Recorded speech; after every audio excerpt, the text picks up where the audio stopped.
Hey everybody, and welcome back to the channel. So I've got something that I've been wanting to do for a long time. And this is a huge topic of discussion all the time. When you got vintage amps, to recap or not to recap.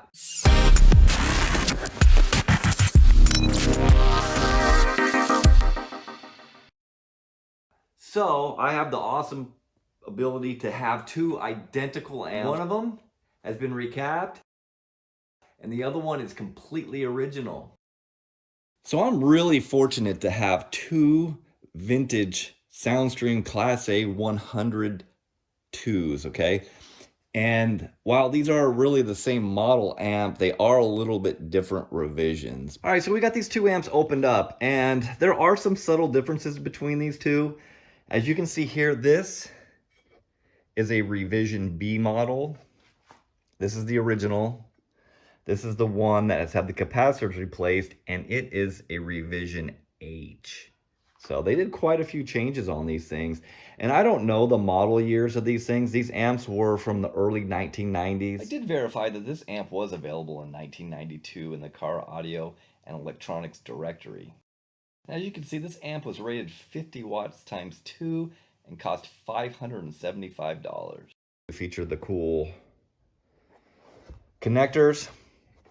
So this amp really, the one that's been had the capacitors replaced, has not been really upgraded or necessarily modified in any way. Some of the capacitance values and the voltage ratings have been changed just for durability and also just parts availability. So these caps here have been changed from 2200 to 3300, and they're 50 volt, just like the original ones. The work was done by a friend of mine, Jeremy Leverett, and he did a great job on these things. And he's not a big fan of Nichicon capacitors, but I will say that, all these capacitors that are, 36 years old, 35 years old, there's no evidence of any leakage. And, these are standard Nichicons and Nichicon Golds. And maybe we'll test some of these at the end of the video. So basically these things are so this one would be all original, 36 years old. This one is going to be, obviously original design with just new components in it. So we're going to find out today, does it really matter if the capacitors are in good shape, which these are? Do they really diminish over time? And again, this one's been thoroughly inspected and none of the capacitors show, any signs of any type of leakage. This amplifier sounds amazing, but we're gonna see, does this one sound any better? So if you look at how simple and clean these things are, they call these a Class A. They're still a Class AB amp. They're just very high biased. So these things run hot. They're not very efficient, but man, they sure do sound good. Okay.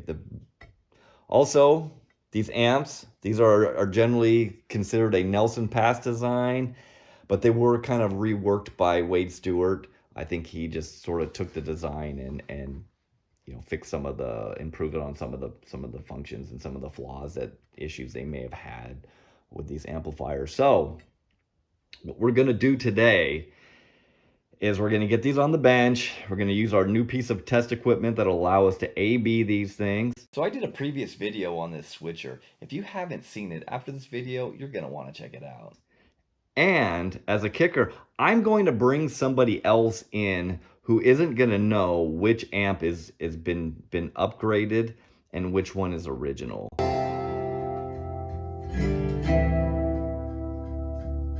And that's going to be the key to this test, because my ears might fool me, the psychoacoustics thing. So this is going to be fun. Sit back and watch, and let's find out, do changing the capacitors on this stuff really make a difference? Before you hear the test, let me know in the comments. Do you think changing the capacitors is going to make a difference? Hey, don't forget to like, and if you haven't already, please subscribe to the channel. Do capacitors degrade over time? Let's find out. I've got these on the bench, and to sync these things in, I used a voltmeter, and also I used the VU meter. So if you turn it up to a decent volume, and then I can switch between the two VU meters from the A to B. with the pink noise on there to make sure the levels are the same. Because if one's perceived louder, it's gonna seem like a different. People tend to think that it sounds better.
So I spent hours listening to these two amplifiers, A being them, and I am familiar with which amplifier is what. Now, these were Scott's amplifiers here. Say hi, Scott. Hi, Scott. And so, but Scott didn't know and couldn't remember necessarily which one we sent in to have recapped. And he didn't know on the switcher which one's A, which one's B. So what I did was I went and I filled out how I felt these amps were. Okay. I said amp A was really clear, had good separation, but it seemed to lack a little bit on the bottom end. And amp B really had about the similar clarity, but it felt a little more open and airy, a little bit more in the mid-range. Just it kind of just felt like when you switched it to B, the soundstage got just that little bit wider. And that's kind of how I felt. And you know, on certain stuff that had real low frequency, like low frequency, it really felt. I'm not talking like mid bass range or anything. I'm talking low frequency. Yeah, I amp really B was rich. I really think amp B really had that very warm, deep, low sound to it. I mean, and we're talking hairs here. I mean, splitting hairs. I mean, really, this stuff isn't like huge differences. I mean, to be honestly, these amps do sound like they are the same model. Yeah, Well, that's my opinion. So, Scott, biggest- tell me what you think. Yeah, the biggest difference I noticed was amp A was definitely brighter. That hit me immediately. And as I went back and forth, the bottom end came out on the amp B, which I didn't write down, but I did write down that it opens up and it's more lively. It just had more. Right. You call it more air, I'd say more musicality, more like a tube Okay. amplifier. Okay. Got that. Yeah. Yeah. For me, it just was the kind of the separation. It just opened up. It just got a little bit wider, and we've noticed it on different amps that you and I have tested together and stuff like that. So, you ready for the reveal? Yeah, I still don't know which one is So which. right. So that's what the whole fun thing is. So here's what I want you to do. I want you to pick one and lift it up, and there's a letter on the bottom of each amp. Okay. I'll take the So that one's probably a little bit warm. This is A. Okay. Well, it says something else on there too. MOD. Okay. That's the So mod- A is the okay. modified amp, and if you lift this one up, And then this is the one that's right, you're Still gonna factory. You're gonna say B, and that one's still totally factory original. Yeah, I bought both of these brand new. Right. So what you're going to notice too is the one that's not modified for some weird reason was running somewhere between 6 and 8 degrees cooler. Now they've been off for just a few minutes, but you can see as a whole that they are a bit. This one, the unmodded. I say modded. This thing is not modded, right? I mean we changed stock original. some voltage on the caps. And the capacitance for the most part is damn near identical.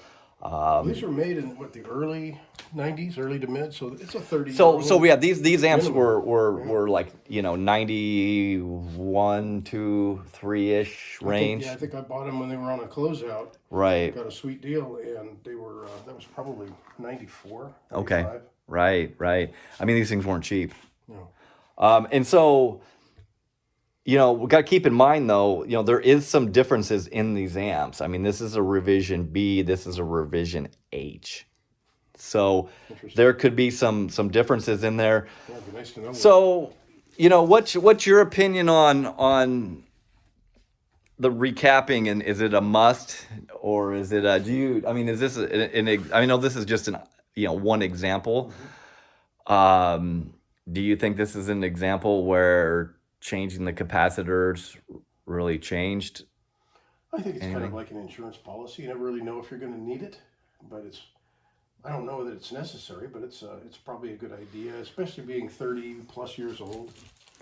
And Right. They've been used and then put away for a while and not used. I think if something is used more continuously, the capacitors tend to Oh, stay 100%. alive longer. 100%. I mean, my home stereo, my Sansui, is 50 something years old, 52 years old.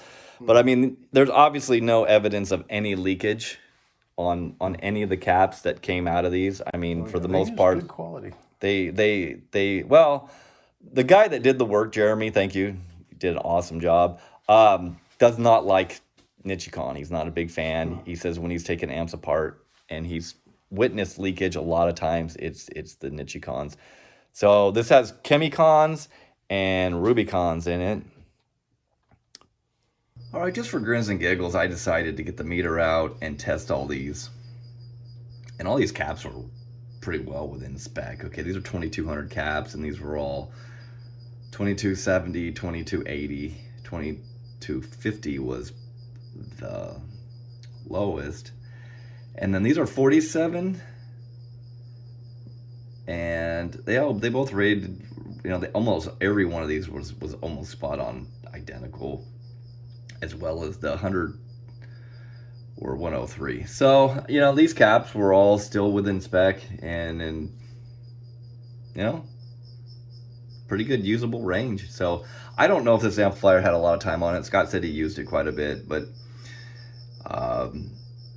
I think longevity has a lot to do with heat, and then a car amplifier is going to get hot, and just hours of cycle time on it. I believe the capacitors, the Chemi Cons, have a 10,000 hour cycle rating on them. It's pretty amazing. So in conclusion, I don't think it's necessary to go out, run out and change all the capacitors and all your amplifiers. Really, if they're just bench queens, wall cleans, shelf queens, just leave them alone. They're going to work just as well on the bench if they're recapped or not. So, I mean, if you have something you're going to put back into full-time duty, you know what? And you got someone to do it, knock yourself out, go for it. But I'll tell you what, I've got a lot of old amps that are 30, 35, pushing 40 years old. And I'll be honest with you, most of them, I don't really have any intentions to recap them, and I do have plans to reuse them. So that's my opinion on it, and I'll be honest with you, I think this video sort of supports that. So anyways, I hope you liked it. We're going to have more of these AB videos coming up using that switcher. That thing's awesome. And we've probably tested, Scott and I probably tested a dozen amps on that thing. So anyways, thanks for watching. And Jeremy, thank you. And Miguel, thanks a lot for letting us use those amps. And Scott, we'll see you soon. Talk to you guys later.